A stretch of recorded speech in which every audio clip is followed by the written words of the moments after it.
여러분 모두를 주의 이름으로 축복합니다.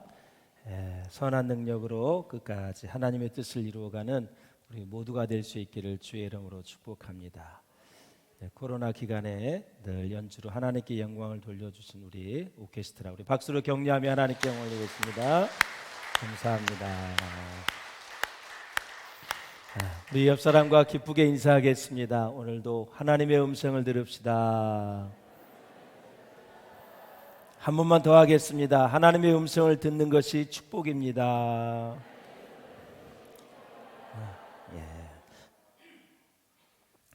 자, 바울은 고린도전서 12장, 13장, 14장까지 새로운 주제를 가지고 고린도 교회를 다시 말씀 위에 세우는 모습을 볼 수가 있습니다. 특별히 12장부터는 성령의 은사의 문제를 다루고 있습니다. 참, 성령의 은사가 얼마나 큰 축복입니까? 그런데도 이 성령의 은사 때문에 고린도 교회 안에 또 문제가 발생을 했습니다. 여기서 우리가 참 유의해야 할 것은 무엇이냐면, 교회 안에 문제가 발생하는 것을 나쁘게만 보아서는 절대 안 된다는 것입니다. 특히 교회가 성장할 때에는 문제들이 참 많이 발생하는 것, 그것을 피할 수가 없습니다.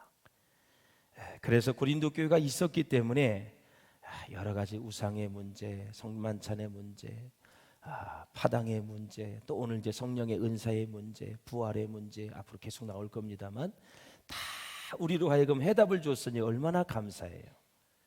그런데 부흥하는 교회이기 때문에 이런 일이 일어났지, 죽은 교회, 잠자는 교회는 이런 일이 일어날 수가 없습니다.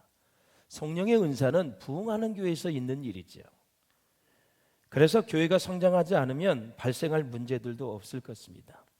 하는 일이 많고 사역도 많고 왕성한 교회가 시험도 많은 것입니다. 여러분, 아무것도 안 하면 죽은 교회예요.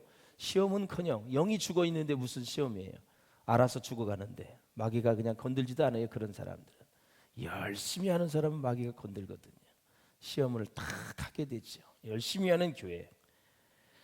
그래서 이 문제들을 잘 해결해 나가는 그런 과정에서 교회는 더더욱 단단해집니다. 그리고 하나님의 은혜 가운데 성숙해져 갈 수 있다라는 것이죠. 그래서 그런 문제 때문에, 그것 때문에 성령의 은사를 우리가 무시해서는 절대 안 되고, 그것 때문에 성령의 은사가 가라앉혀서는 안 된다라는 거죠. 방언을 해야 됩니다. 나오는 8가지 은사를 다 받으셔야 됩니다. 교회가 관리를 잘못해서 그런 거지, 그것 때문에 하나님이 주시는 은사를 우리가 도외시해서는 절대 아니 되겠다라는 것을 먼저 염두에 두고 말씀을 들었으면 좋겠습니다. 그러므로 우리는 교회 생활에서 문제들이 아예 일어나지 않기를 기대하기보다는 어떤 문제가 일어나더라도 하나님이 원하시는 방향으로 문제를 풀어가는 것이 중요하다는 사실을 아셔야 됩니다. 그래서 교회에서 문제 일어나고 가정에서도 나라와 민족에서도 잘 문제를 풀어나가야 되죠.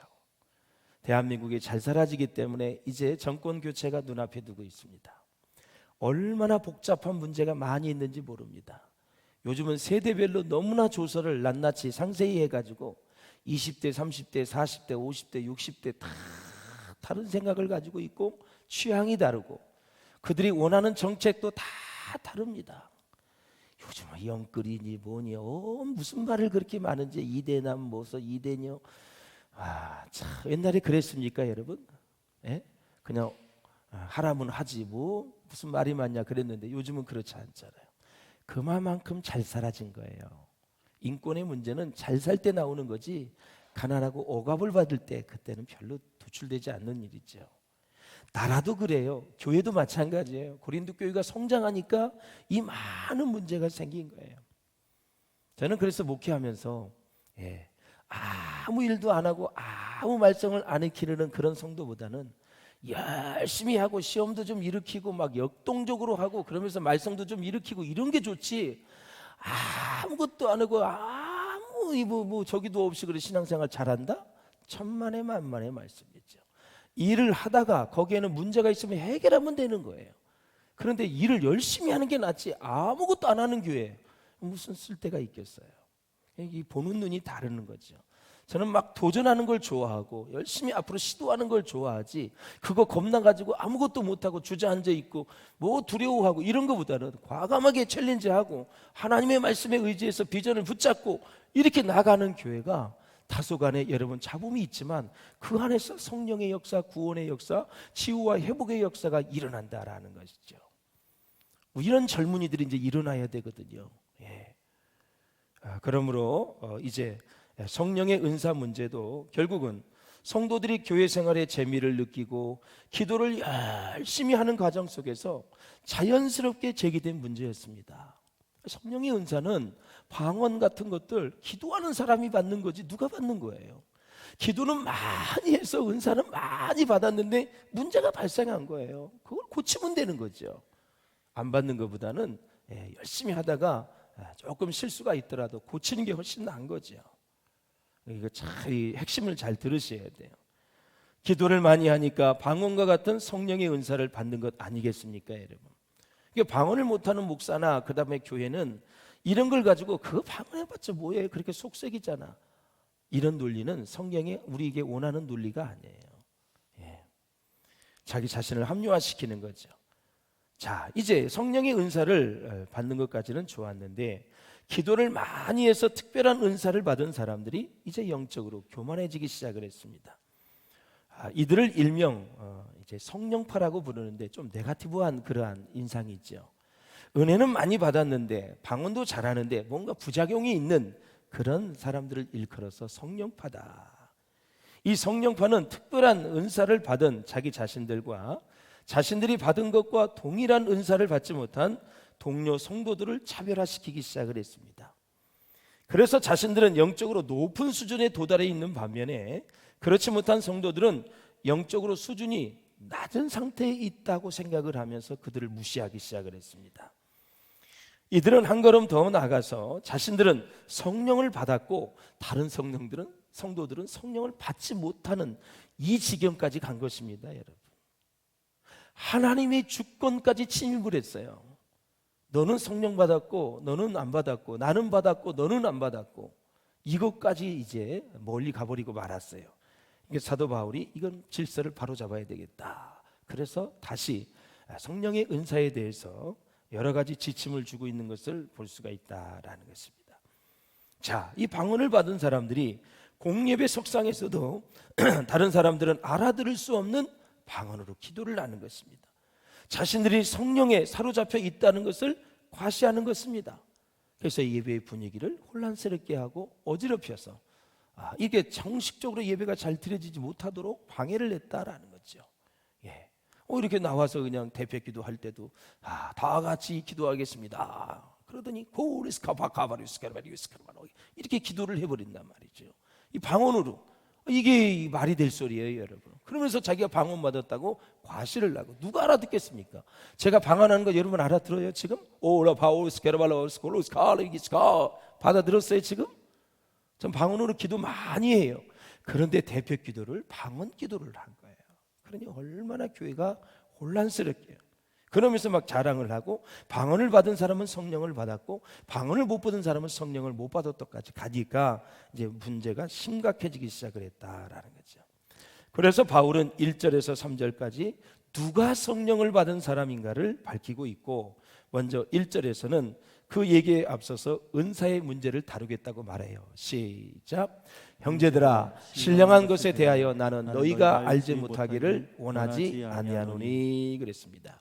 자, 신령한 것은 무엇을 말하는가? 성령으로부터 온 선물을 얘기하는 거예요. 계시, 방언, 환상, 환청, 병 고치는 은사 등 다 누구로부터 온 선물이라고요?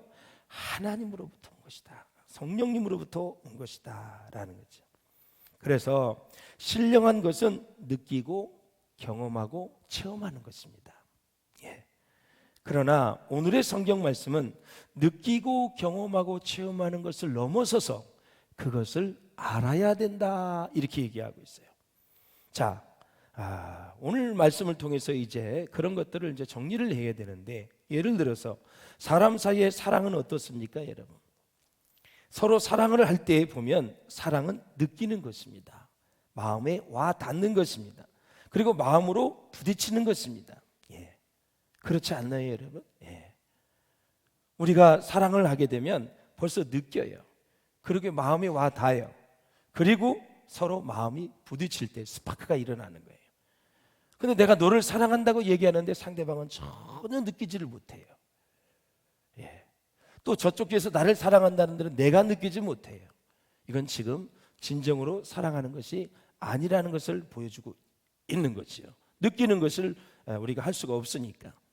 이렇게 가슴에 무언가 부딪히게 되면 이 가슴에 부딪힌 것은 위로 올라가게 돼 있습니다. 이 머리로 올라가게 돼서 머리로 냉철하게 판단을 해야 되는 것입니다. 예. 그래서 머리로 아는 것인데 머리로 아는 것을 지적 판단을 한다, 이런 얘기를 해요. 그래서 이성적인 판단이 필요하다는 거예요. 느끼는 것을 느끼는 대로 두어서는 안 된다는 거예요. 방언을 받은 사람들이 그냥 느끼는 대로 말하고 느끼는 대로 예배에 참석하고 느끼는 대로 대패기도를 하고 느끼는 대로 막 행동해서는 아니 된다라는 것이죠. 이것을 다시 걸러서 말씀 가운데 머리로 판단할 수 있어야 된다라는 것입니다. 만일 우리의 머리가 이제 뜨거워졌어요. 그래서 전혀 판단 없이 행동한다면 모든 일은 걷잡을 수 없이 막 다른 데로 흘러가게 돼 있어요. 우리가 종종 실수하는 것은 바로 그래서가 아닙니까, 여러분? 어쩌다가 그만둬야 되는데도 불구하고 아니 될 말을 해버릴 때도 있어요. 그 말은 하지 말았어야 되는데 할 때가 있어요. 때로는 화를 내지 말아야 되는데 화를 내버리기도 합니다. 그래서 공연히 다른 사람의 마음을 괴롭힐 때가 있는 것이죠. 아프게 할 때가 있어요. 이런 일은 왜 생기는 겁니까, 여러분? 생각이 부족해서 그러는 것입니다. 가슴이 느끼는 데까지만 있고 이 머리를 거르지 않았기 때문에 그런 행동과 말이 나오는 것입니다. 그래서 본문에 신령한 것에 대해서 알아야 한다는 것인데 이 신령한 것에 대해서 이성적인 판단을 해야 된다는 것이에요. 그래서 신령한 것을 알게 하는 것이 뭐냐? 말씀이다라는 거죠. 말씀을 통해서 우리는 신령한 것을 알게 되고 이 신령한 것을 또 체계적으로 또 합리적으로 설명하게 되는데 그것이 뭐라고요? 신학이다, 그렇게 얘기를 하는 거예요. 그러면 신학이란 무엇일까요, 여러분? 신학이란 하나님의 계시의 신령한 것에 대해서 과학적으로 합리적으로 상황에 알맞게 응답하는 것이 바로 신학입니다. 그렇다면 이 신학에 여러 가지 요소가 있어요.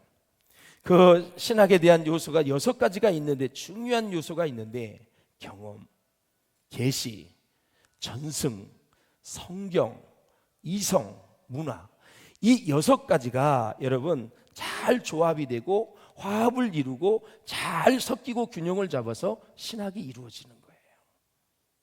그러니까 신학교에서 배우는 게 뭐냐? 이 6가지를 잘 조합할 수 있도록 조직신학에서부터 시작해서 뭐 성령론, 뭐 인간론, 죄론, 말세론 다 배우는 거예요. 실천신학까지, 예배학, 뭐 설교학. 하나라도 여기에서 여러분 부족하게 되면 강당에서 엉뚱한 소리를 하게 되고 그래서 이단에 빠지는 거고 그래서 강단에서 설교를 들어보면 저 사람이 제대로 공부를 했는지 안 했는지 금방 알 수가 있습니다. 이 6가지 요소를 잘 조합을 해서 이런 거예요. 굉장히 중요한 거예요. 그래서 문화도 잘 알아야 돼요. 문화신학이라는 게 있어요. 특히 선교사들은 문화신학에 대해서 잘 배워야 되죠.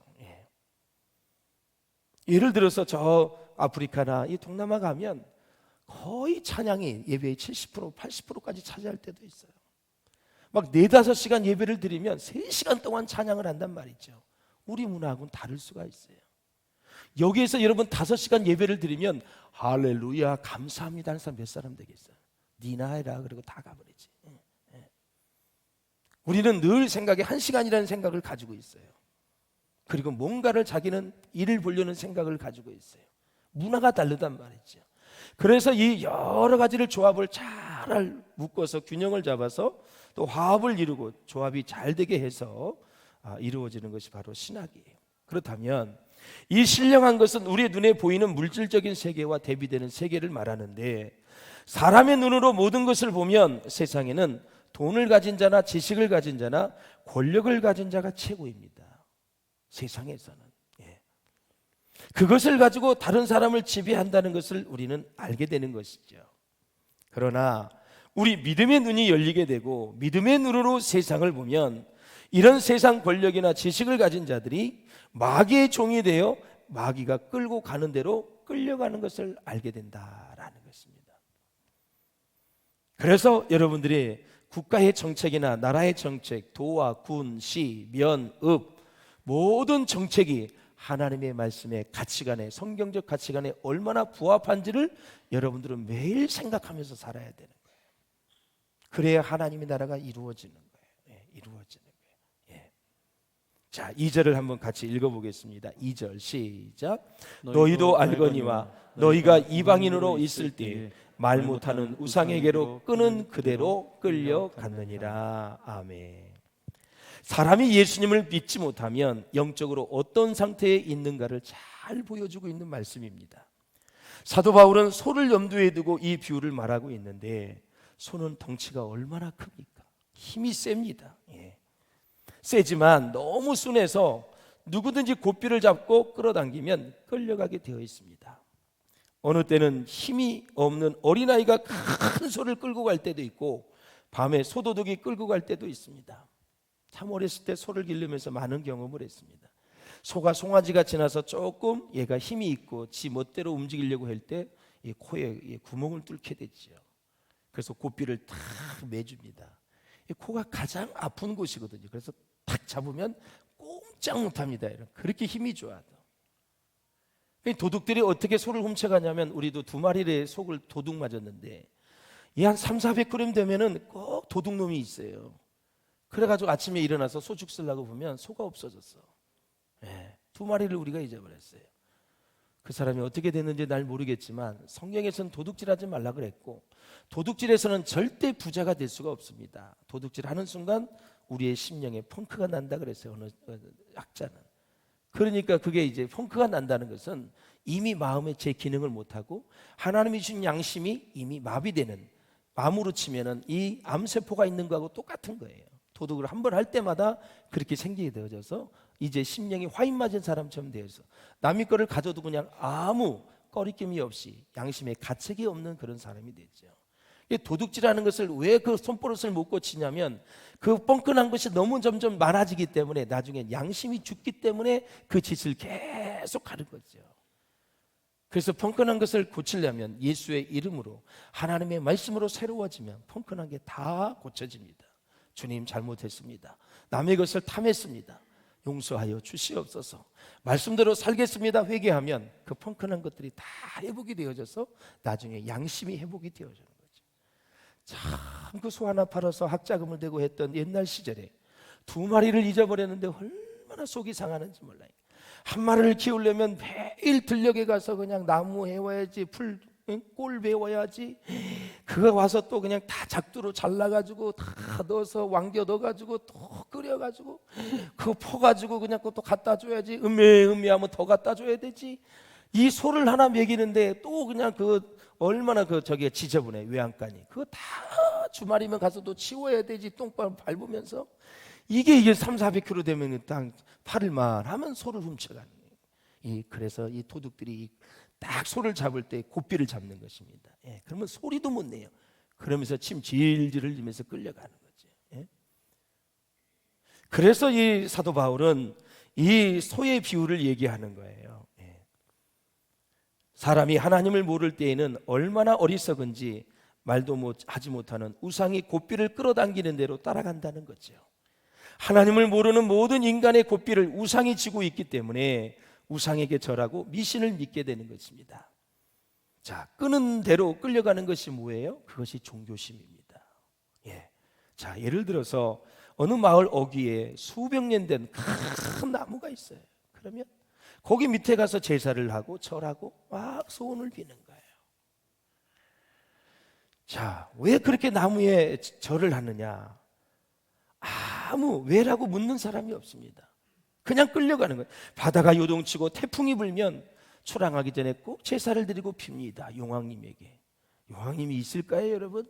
바다 아무리 밑에 들어가 봐요, 여러분. 바다 밑에 뭐가 있어요? 용왕님이 어디 있어요, 여러분? 사람이 만들어낸 거죠. 제사를 하는 거죠. 미신적인 신앙에는 그래서 왜라는 것이 없습니다. 물음이 없는 거죠, 여러분. 물음이 없습니다. 그냥 끌려가는 것입니다. 금음날 이사를 합니다. 예. 왜 이사하는지 이유가 없습니다. 애군이 있기 때문에. 예? 무슨 해를 받을까 봐. 고사를 치면서도 그렇게 좋은 고기가 많건만 왜 돼지머리 갖다 놓고 제사를 하는가? 그 수많은 동물들이 있는데 왜 돼지머리입니까? 묻는 사람이 있습니까, 여러분? 미신은 없는 거예요. 왜 하필이면 수많은 생선이 있는데 북어머리입니까? 죄송합니다. 북어대가리입니까, 여러분? 왜 수많은 물고기가 있는데 북어대가리냐고요? 사람은 그냥 종교심의에서 끌려가는 거예요. 뭔가를 의지하고 싶으니까. 사도 바울이 얘기하는 그냥 끌려가는 거예요. 끌려가는 거예요. 예. 왜 부적을 붙여? 예. 왜 토정비계를 봐? 왜 점을 칩니까, 여러분? 예. 우상이 끄는 대로 끌려가는 것입니다. 귀신이 차려놓은 밥을 먹을 수 있나요, 여러분? 바울은 고린도 교회의 성령파가 성령의 은사들에 대해서 오해를 갖게 된 원인이 이들이 기독교로 개종하기 전에 몸담고 있었던 이방 종교 사상을 완전하게 청산하지 못했기 때문에 그런다고 생각을 했습니다. 따라서 바울은 이들이 개종하기 전에, 기독교인이 되기 전에 어떤 이방 종교 관습에 익숙해 있었는가를 상기시킵니다. 자, 예를 들겠습니다. 그 당시 있었던 일입니다. 이것은 이방 종교 축제일에 이제 신도들이요, 성전에 들어갈 때까지 막 한 줄로 서서 이제 행진하는 광경을 묘사한 것입니다. 자, 행진의 선두에는 누가 있어요? 신도들이 자신들이 숭배하는 신의 신상을 메고 맨 앞장서서 갑니다. 그러면 신도들이 신상의 뒤를 쭉 따라가는 것입니다. 마치 행해가 맨 앞에 가고 뒤에 사람이 따라가는 것처럼. 그래서 신도들은 우상 신상을 메고 가는 선두가 이끄는 대로 그냥 끌려가는 것입니다. 이 행렬은 신전 안으로 드디어 들어가게 됩니다. 자, 신전 안으로 들어가면 신에게 제물을 바치는 제사의식을 거행하게 되겠죠. 이 제사의식은 사제들만 거행할 수 있습니다. 그래서 사제들은 우상신과 특별하게 영적으로 교통하는 능력을 가진 자들로 간주되었습니다. 따라가는 일반 신도들에게는 이런 특별한 영적인 능력이 없었기 때문에 신에게 직접 나아갈 수가 없었다는 것이죠. 그래서 이와 같은 이방 종교의 관습에서 성령파로 하여금 성령에 대하여 오해를 하게 만든 부분은 무엇이었을까라는 거죠. 자, 이방 종교에서 찾아볼 수 있는 공통된 특징들 가운데 하나가 뭐냐면 사제들과 일반 신도들이 철저하게 차별화되었다라는 사실이에요. 신과 만날 수 있는 사람은 사제들 뿐이었고, 당시에는 일반 신도들은 신을 만날 수가 없었습니다. 왜냐하면 사제들은 신의 영을 받은 자들이었기 때문에 신들과 특별히 교통할 수 있었지만, 일반 신도들은 신의 영을 받은 자들이 아니어서 신과 교통을 할 수가 없는 것으로 관주되었기 때문에 그렇습니다. 자, 소위 성령파들은 기독교로 개종한 후에도 바로 이런 생각을 떨쳐버리지 못했다는 것입니다. 이들은 기도를 많이 하는 가운데 방언이나 병 고치는 은사와 같은 특별한 은사를 받고 나서 자신들을 이방 신전의 사제들과 같은 존재로 간주하기 시작을 했습니다. 그래서 성령파는 성령이 자신들에게만 임했다고 생각을 했고, 따라서 자신들은 영적인 수준이 높은 사람들이라고 착각을 하게 된 것입니다. 반면에 이들은 자신들이 받았던 성령의 은사를 받지 못한 성도들은 이제 성령을 받지 못한 영적인 수준이 낮은 자들로 무시하고 판단했다라는 것입니다. 이와 같은 성령파에 대한 바울의 답변이 3절에 나와 있습니다. 뭐라 그런지 한번 보십시오. 시작.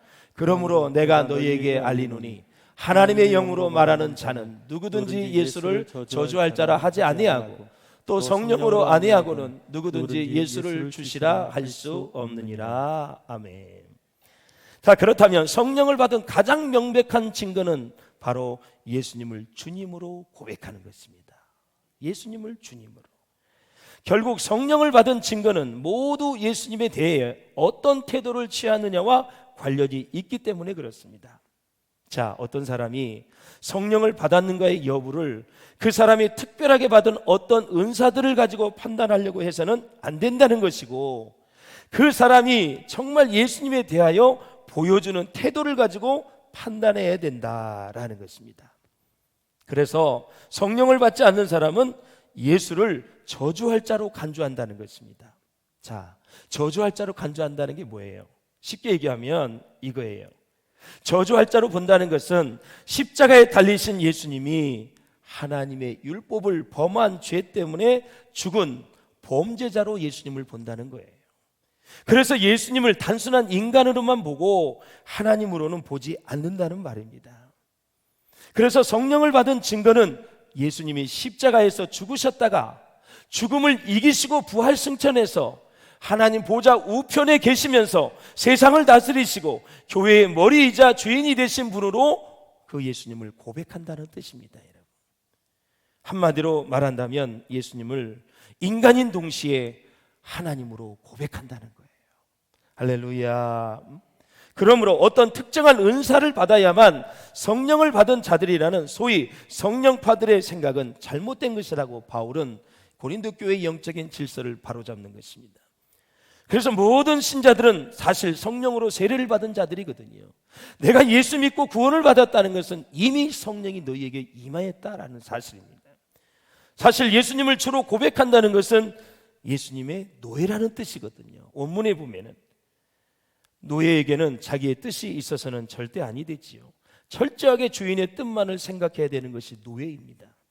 그리고 예수님을 주로 고백한다는 것은 주님과 함께 고난의 길에도 기꺼이 함께 하겠다는 결의를 다짐하는 것을 말하는 것이거든요. 그래서 바울 사역의 끝 무렵에 뭐라 그러냐면 이제 네로 황제가 등극을 하지요. 많은 황제가 오고 갔는데 바울이 있을 때 가장 핍박이 심했던 네로 황제, 이 사람은 기독교인들에 대한 핍박이 정말 대단했습니다. 성경과 5대 제국, 성경과 고대 전쟁, 성경과 고대 정치를 보면 정말 신랄하게 잘 나와 있어요. 그래서 바울도 네로 황제에게 순교를 당했는데요, 이 로마 제국은 황제를 주로 인정할 것을 요구를 했고 황제가 아닌 다른 신을 주로 고백하면서 또 황제를 주로 인정한 것을 거부하게 되면 가혹하게 핍박을 받고 사자굴 속에 던져주고 그리고 불에 태워서 죽였던 그 당시였다라는 거죠. 그러므로 예수님을 주님으로 고백한다는 말은 주님과 함께 불과 같은 고난 속에서도 주님과 함께 가겠다는 그러한 결심을 밝히는 것이다 라는 것입니다. 자, 우리 한번 4절을 보실까요? 시작. 은사는 여러 가지나 성령은 같고. 뭐가 같다고요? 은사는 교회에서 아주 여러 가지요.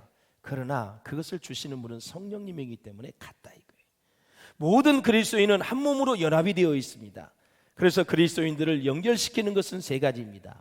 말씀, 성령, 은사입니다. 이것이 바로 모든 그리스도인들을 연결시키는 거예요. 그래서 그렇다면 은사는 무엇인가? 은사는 성령의 능력이 교회 안에서 구체적으로 나타나는 모습을 말하는 거죠. 말씀의 능력과 권세, 찬양의 능력, 모든 사람들의 리더십을 잘 성경적으로 발휘할 때 거기에 능력이 나타나게 되어 있어요. 자, 그렇다면 직분은 무엇입니까? 직분은 이런 은사들이 고정이 된 채 그것이 무엇이 돼요? 직책이 되어집니다. 직분을 맡은 책임자가 되어서 지속적으로 교회를 섬길 수 있게 하는 것을 말하는 거예요. 소위 장로, 권사, 안수집사, 집사를 얘기하는 거예요. 이게 직분이에요. 이런 은사들이 내 안에 고정이 된 채 그것이 직책이 되어진 거, 책임을 가지고 교회를 청지기 정신으로 섬기는 사람들에게 주는 게 직분이다. 그렇다면 사역은 무엇일까요? 사역은 여러 가지 활동이나 사업으로 볼 수가 있는데 구조하기 위한 헌금, 선교사를 보내기 위한 사업, 고아들을 돌보기 위한 사업 등등해서 하나님이 기뻐하시는 이웃들을 구체적으로 섬기는 재반의 활동을 사역이다 이렇게 얘기를 하는 거죠. 그러니까 사역보다 더 큰 넓이가 뭐냐? 사명입니다. 사명은 하나님께서 내게 주신 모든 것을 다 포함하는 거예요. 사역은 구체적인 어떤 한 가지를 얘기하는 거예요. 그러니까 사명을 잘 감당하십시오 라는 것은 하나님이 당신을 구원해 주셨으니 당신에게 원하는 것을 이루어 드려 주십시오. 그 원하는 것은 당신이 기도하면 알 것입니다. 그 뜻이에요. 사명을 여러분 잘 깨닫는 것이 중요해요. 자, 7절을 한번 보시겠습니다. 시작. 각 사람에게 성령을 나타내심은 유익하게 하십니다. 그러니까 성령을 통해서 주시는 은사가 교회를 유익하게 하는데 시끄럽게 하고 교만하고 자꾸 분리를 일으키고 낙심하게 만들고 상처를 주고 이러면 아니 된다라는 거죠. 그게 문제지요, 여러분. 그래서 성령의 역사는 여러분 신령합니다. 다양한 은사 직분을 주시는 이유는 교회를 유익하게 하시려는 것이거든요. 그래서 누구든지 그리스도의 영이 없으면 그리스도의 사람이 아니라고 말씀하셨습니다. 성령이 우리와 함께하면 우리는 복음을 이해하게 됩니다. 성령을 믿게 됩니다. 성령이 내 마음을 감동해서 십자가의 사건과 내가 하나가 되게 하는 것입니다. 그게 성령의 역사입니다. 십자가를 쳐다볼 때 나를 위하여 죽으셨다는 귀중한 사건을 내가 또 받아들이게 되는 것입니다.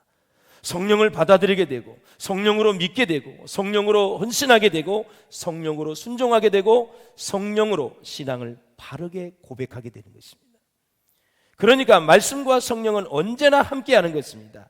그래서 본문에 성령으로 말미암아 지혜의 말씀을, 성령으로 말미암아 지식의 말씀을, 그래서 아무리 좋은 신앙일지라도 지속적으로 하나님의 말씀을 먹지 않으면 그 신앙은 병이 들게 되어 있습니다.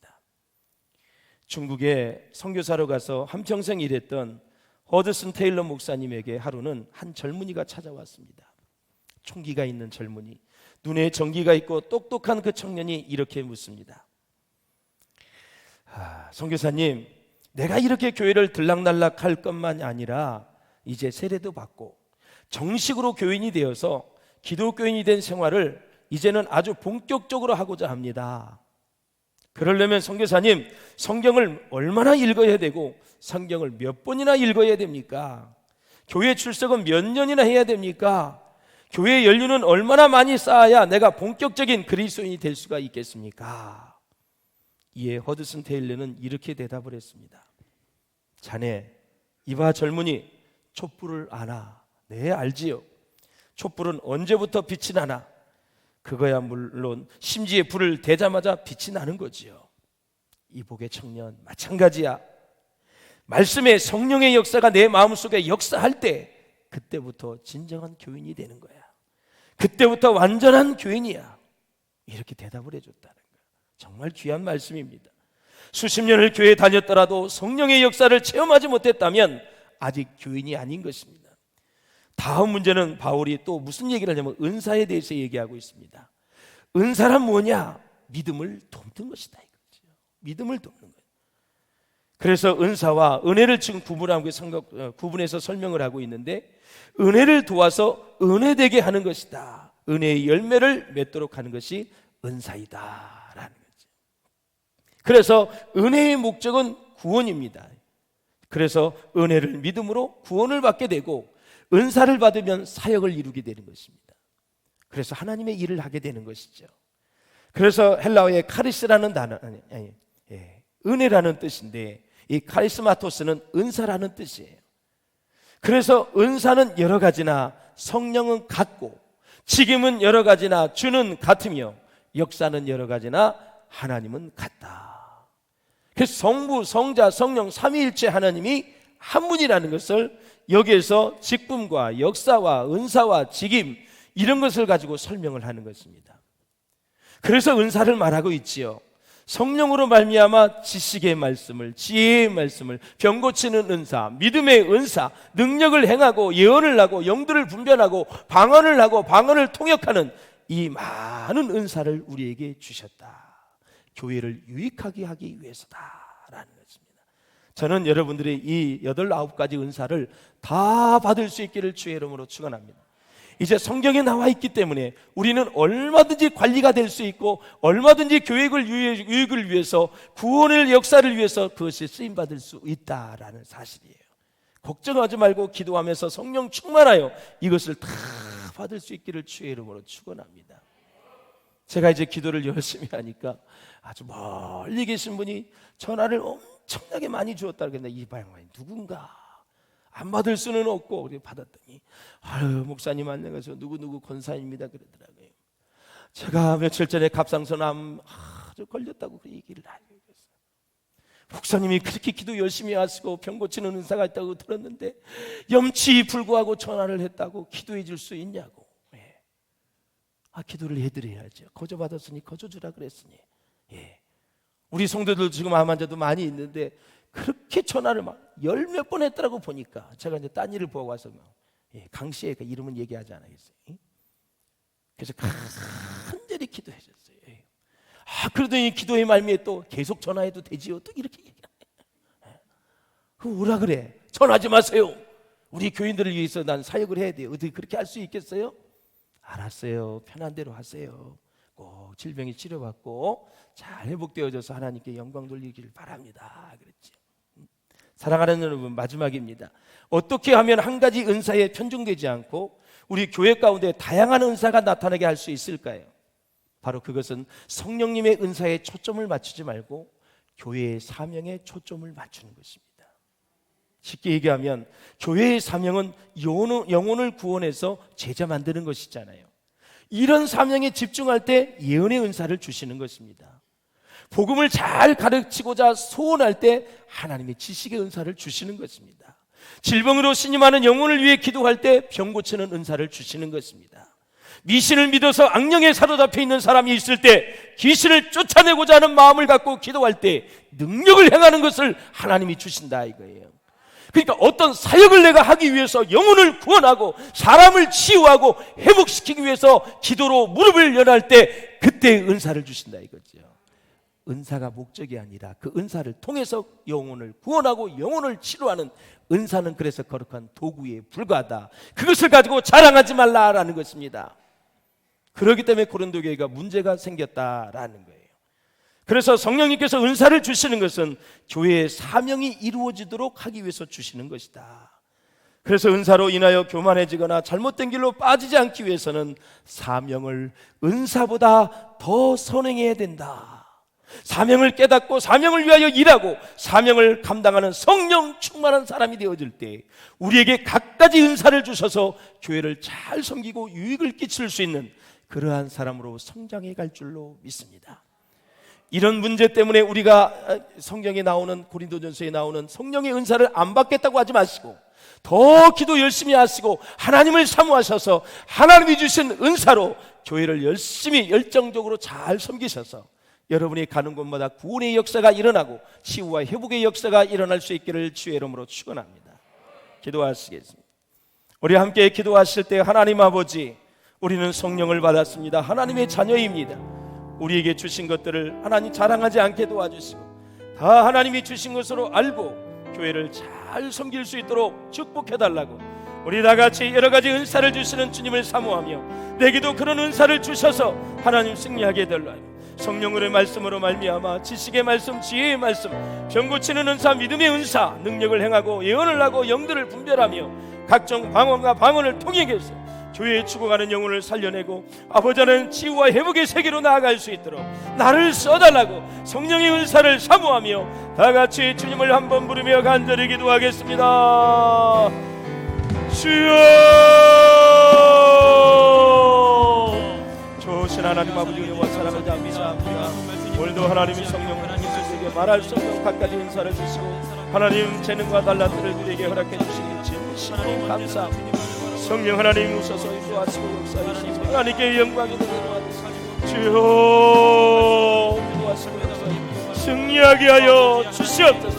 역사해 주시옵소서. 성령의 권세와 능력으로 하나님 영혼을 구원하며 하나님 죽어가는 영혼들을 살려내게 하시고 하나님 치유와 회복의 세계로 나아갈 수 있도록 주님 인도하시고 역사해 주시옵소서. 오 예수의 골짜기에 하나님 마른 뼈들이 살아난 것처럼 하나님 성령의 능력과 권세, 보혈의 능력으로 우리 성도들을 살려주시고 회복시켜주시고 강건하게 하여 주시옵소서. 오 성령이 오시옵소서. 하나님 사모합니다. 성령님 나와 함께하여 주시고 임재하여 주시고 나를 다스려 주시고 통치하여 주시옵소서. 역사해 주시옵소서. 오 부처님 도와주시옵소서. 역사해 주시고 함께하여 주시옵소서. 살아계신 하나님, 주의 성령을 통해서 지혜의 말씀을, 지식의 말씀을, 또 병 고치는 은사와 믿음의 은사와 능력을 행하고 예언을 하고 영들을 분별하며 각종 방언을 말하고 방언을 통역할 수 있도록 우리에게 허락하여 주시옵소서. 그래서 하나님 죽어가는 영혼을 살려내게 하시고 고통과 아픔과 어려움 가운데 처해 있는 영혼들을 치유하고 회복할 수 있도록 역사해 주시옵소서. 은사와 달란트 이 모든 것들을 주신 주님을 생각하며 교만해지지 않게 도와주시고 자고해지지 않도록 도와주시고 겸손하게 하여 주시옵소서. 하나님이 주신 모든 것들을 가지고 겸손하게 이웃을 위해 섬길 수 있도록 도와주시옵소서. 우리의 명예, 권력, 물질, 우리 모든 은사 다 하나님이 주신 것이오니 주면 줄수록, 많이 주면 줄수록 더 겸손하게 하나님 우리의 지체들을, 우리 세상 사람들을 섬길 수 있도록 역사해 주시옵소서. 성령께서 우리의 마음을 통제해 주시고 다스려 주시고 치유해 주시고 주님 이끌어 주시옵소서. 존귀하신 예수님의 이름으로 감사하며 기도하옵나이다. 아멘. 말씀을 생각하며 성령이 오셨네 찬양 부르시면서 준비하신 예물을 하나님께 올려드리겠습니다. 시절 지날 때 깊은 한숨 내쉴 때 그런 풍경 보시며 단식하는 분인데 그와 같이 너희를 버려두지 않으리. 내가 너희와 영원히 함께하리라. 성령이 오셨네. 성령이 오셨네. 성령이 오셨네. 내 주에 보내신 성령이 오셨네. 우리 인생 가운데 신이 찾아오셔서 그 나라 꿈꾸게 하시네. 갇힌 자, 억눌린 자 갇힌 자 자유함이 없는 자 피난처가 되시는 성령님 계시네. 주의 영이 계신 곳에 잠자유가 있다네.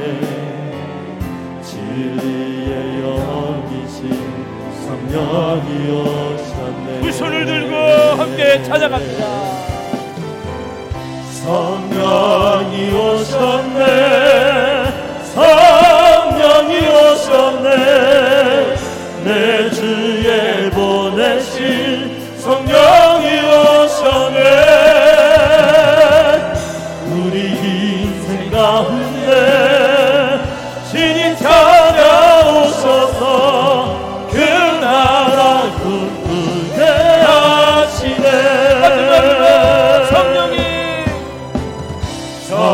성령이 오셨네. 성령이 오셨네. 내 주에 보내신 성령이 오셨네. 우리 인생 가운데 신이 찾아오셔서 그 나라 꿈꾸게 하시네. 성령을 보내주셔서 하나님의 나라를 꿈꾸게 하시니 진심으로 감사합니다. 허물 많고 죄 많은 우리의 무지한 인생이 성령을 통해서 하나님의